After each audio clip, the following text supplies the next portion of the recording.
pas hamil ini, yang hamil kedua itu kan telat 3 hari pas di tes pack, tapi udah jelas banget nggak kayak yang pertama. Terus akhirnya nunggu 2 hari lagi aku baru ke dokter kandungan untuk cek. Nah terus pas udah hamil kedua itu beda ternyata dari yang hamil pertama. Jadi yang hamil kedua itu telat 3 hari tapi udah jelas tes packnya, sedangkan yang hamil pertama itu telat 11 hari itu masih samar. Nah seminggu lagi baru jelas. Nah ini tuh tapi 3 hari telat itu udah terang banget yang itunya tes packnya itu.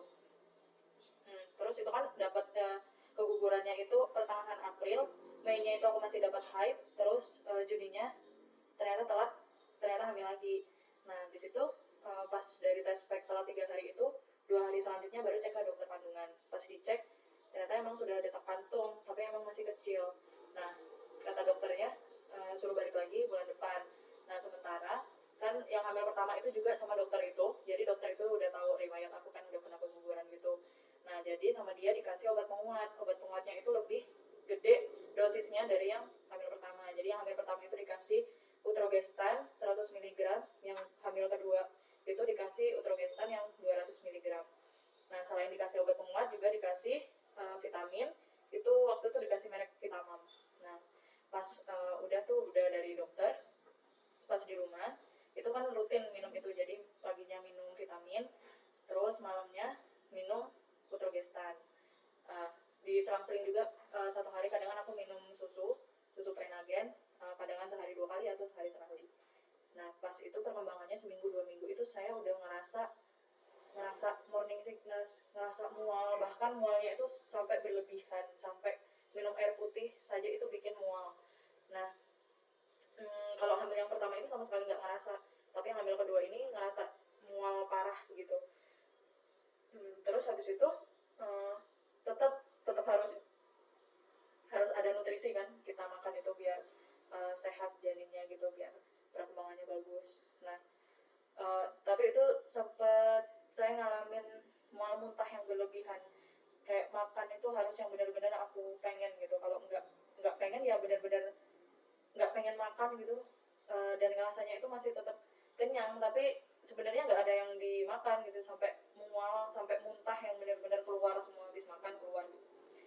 Nah pas usia 6 minggu 6 minggu mau ke 7 minggu juga aku kontrol lagi kan, waktu ketahuan yang pas hamil kedua itu 4 mingguan lebih pas kontrol pertama di dokter. Kemudian aku balik lagi ke dokter kandungan itu 6 minggu mau ke 7 minggu. Nah pas dicek ternyata udah ada kelihatan janinnya. Di situ aku udah senang karena yang hamil pertama itu cuman kelihatan kantung doang dan gak ada janinnya, dan yang ini tuh benar-benar udah ada janinnya dan ada detak jantungnya kata dokter. Di situ aku udah senang, udah bersyukur alhamdulillah gitu. Tapi dokternya belum berani untuk merekam detak jantungnya karena masih kecil. Nah di situ disuruh balik lagi bulan depan lagi. Nah saat usia ke hampir 3 bulan ya, jadi masuk 10 minggu itu kebetulan saya mutasi kerja. Jadi waktu itu saya kerjanya di kota A, terus dapat tugas, aku dipindahkan tugas ke kota C. Jadi itu perjalanannya itu cukup lama dan jauh, itu sekitar 3 jam dan melewati gunung gitu, jadi jalannya itu naik gitu. Nah pas pindah itu pas nyampe di kota tujuan itu saya ngerasa sedikit nyeri perut gitu, terus sama ada flek. Jadi fleknya itu kecoklatan kayak keputihan tapi warnanya agak coklat atau kemerah-merahan gitu. Nah habis itu aku periksa lagi ke dokter kandungan yang di kota C, yang di kota yang sekarang. Terus kata dokternya masih bagus kok, masih ada detak jantungnya, tapi perkembangannya itu terlambat. Jadi seharusnya dia berumur 10 minggu, tapi ukurannya di situ 8 minggu. Nah di situ sempat kecewa juga, sempat sedih, kepikiran juga. Nah pas usia 11 minggu itu malam-malam saya ngerasa perut saya itu seperti kram, sakit yang benar-benar sakit kayak waktu hamil yang pertama itu, yang keguguran pertama. Nah di situ aku sempet panik juga ini kenapa gitu, tapi pas aku tahan-tahan aku ajak untuk berbaring, udah nggak ini lagi, udah nggak sakit lagi. Nah seminggu setelah itu aku kontrol USG lagi ke dokter kandungan. Nah pas kontrol ternyata dokternya bilang gini, ini janinnya udah kehilangan detak jantungnya, ini jadi udah meninggal di dalam kandungan. Nah di situ aku udah sedih, udah nggak tahu lagi mau gimana. Aku cuman ngomong sama dokternya, dok kenapa ya kok bisa gini, udah 2 kali saya keguguran, terus yang kemarin juga keguguran, yang ini kenapa gitu. Terus kata dokternya, ya kalau ini sih emang udah takdir yang maha kuasa ya, kita nggak tahu pastinya kenapa, yang jelas ya jangan patah semangat, kata dokternya. Terus kata dokternya ya ini harus segera dikeluarkan, yaitu dengan dikuret lagi. Terus aku udah bilang sama dokternya, nggak ada jalan lain gitu dok selain kuret, karena saya ada trauma juga sendiri dengan yang namanya kuret gitu. Kalau bisa ya atau dengan obat gitu. Kata dokternya bilang karena ini udah agak besar gitu ya, usia kehamilannya udah hampir 3 bulan, udah mau 3 bulan gitu. Jadi kata dokternya emang harus dikuret biar bersih. Nah habis itu aku kuret lagi. Nah pas kuret itu dokternya nyaranin untuk tes darah juga, atau ada infeksi torch atau yang lain-lain.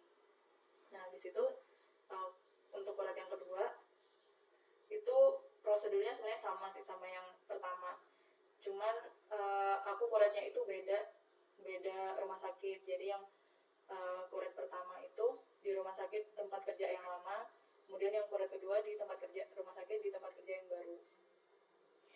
Nah yang pertama itu aku dibius total, sama juga yang kedua juga dibius total.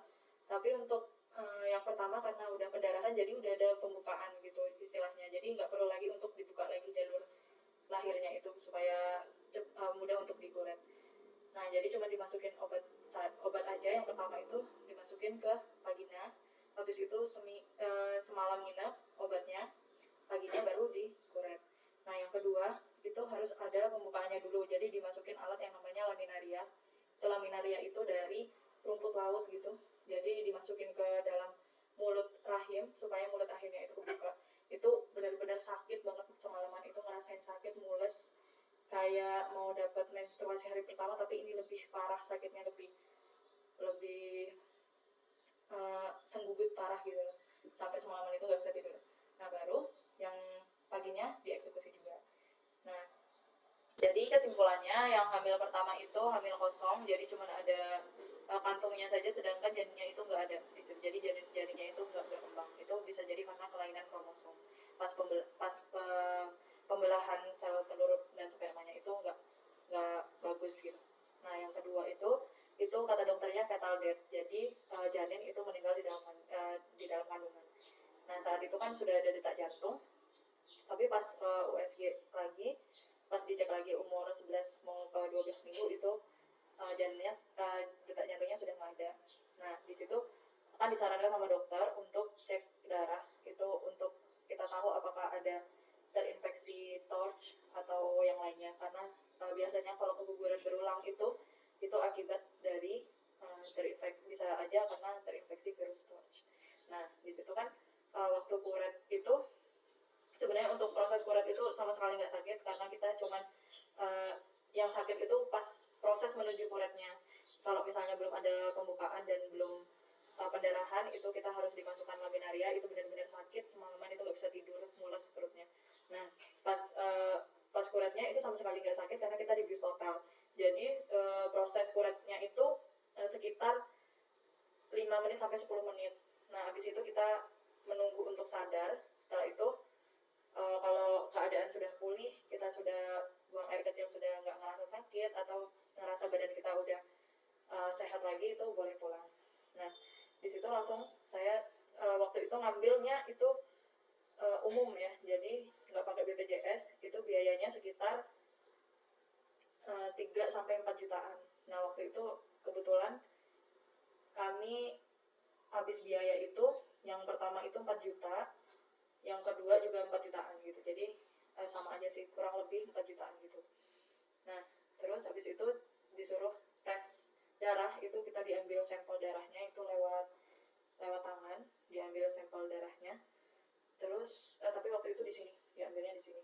Terus diambil gitu sekitar segini, ada jarum suntik gitu. Nah itu hasilnya itu 5 hari sampai seminggu baru nanti dikabarin, ditinggalin nomor telepon, nanti kita dihubungi rumah sakitnya untuk ngambil hasilnya dan langsung konsultasi ke dokternya. Jadi habisnya itu biayanya sekitar 2 juta kalau untuk tes darah itu. Ternyata emang benar, pas dilihat di situ emang ada riwayat pernah salah satu atau beberapa infeksi TORCH, sama ada yang aktif juga. Nah untuk lebih jelasnya yang tentang TORCH ini aku akan bahas di video selanjutnya. Jadi untuk bunda-bunda di sini yang mungkin ada pengalaman yang sama dengan saya, atau mungkin ingin cari tahu informasi tentang apa sih TORCH, apa sih infeksi itu, bagaimana penanganannya, atau pasangan yang mau promil, itu boleh subscribe channel aku ya, supaya nggak ketinggalan informasinya. Nanti aku informasiin pengalaman aku tentang tentang tes TORCH dan infeksi apa aja yang pernah aku dapat dan bagaimana pengobatannya. Subscribe channel aku ya.